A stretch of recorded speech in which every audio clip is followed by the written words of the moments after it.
ये विद्यार्थियों नमस्कार। भारतीय संस्कृति के मूल आधारों के संदर्भ में हम विभिन्न संप्रदायों के संबंध में पढ़ रहे थे। अब है वैपुल्यवाद। महासांगिक से एक अन्य संप्रदाय का विकास हुआ जिसे वैपुल्यवाद कहा जाता है, जिसके 3 महत्वपूर्ण सिद्धांत थे जो बौद्ध धर्म के अन्य संप्रदायों से अलग थे। पहला, बौद्ध संघ न दान ग्रहण करता है न उसका परिग्रहण करता है और न ही संघ को दान देने से महाफल की प्राप्ति होती है। दूसरा, न बुद्ध लोक में आकर रहे और न ही उन्होंने कोई धर्मोपदेश दिया। तीसरा, किसी विशेष अभिप्राय से भिक्षु और भिक्षुणियां मिल सकते हैं। इस संप्रदाय का प्रधान केंद्र श्री धान्य कटक में था और वहीं से इसका प्रचार श्रीलंका में भी हुआ, जहां से उभयगिरी विहार के भिक्षु इसके अनुयायी हो गए और लंका में भी स्थिरवाद का विरोधी संप्रदाय स्थापित हुआ।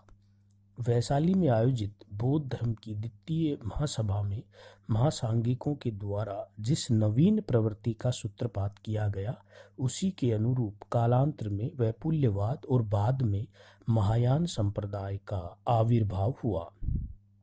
अष्टशास्त्री का प्रज्ञापारमिता नामक ग्रंथ में महायान के विकास में जो भविष्यवाणी के रूप में लिखा गया है कि पारमिताओं का प्रतिपादन करने वाले ग्रंथों का प्रचार पहले दक्षिण में, वहां से पूर्व में और फिर उत्तर की तरफ हो गया।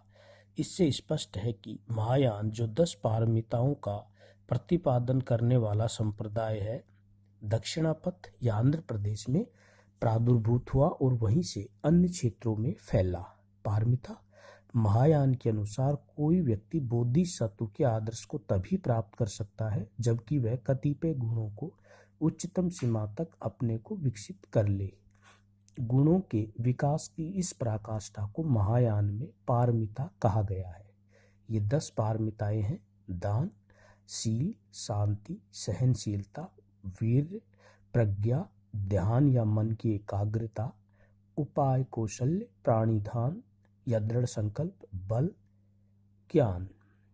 महायान के सिद्धांत। पारमिताओं का प्रतिपादन तथा बोधिसत्वों का विचार। महायानी यह मानते हैं कि मानव जीवन का परम उद्देश्य बोधिसत्वों की परम स्थिति को प्राप्त करना है।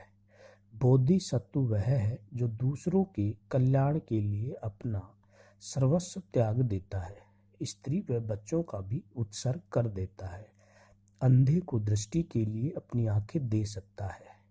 गौतम बुद्ध ने स्वयं बुद्धत्व प्राप्त करने से पूर्व बोधिसत्व के रूप में अनेक जन्म लिए और दूसरों का हित संपादित किया, लेकिन बोधिसत्व के इस आदर्श की प्राप्ति पारमिताओं गुणों की उच्चतम पराकाष्ठा से ही संभव है। आज इतना ही। धन्यवाद।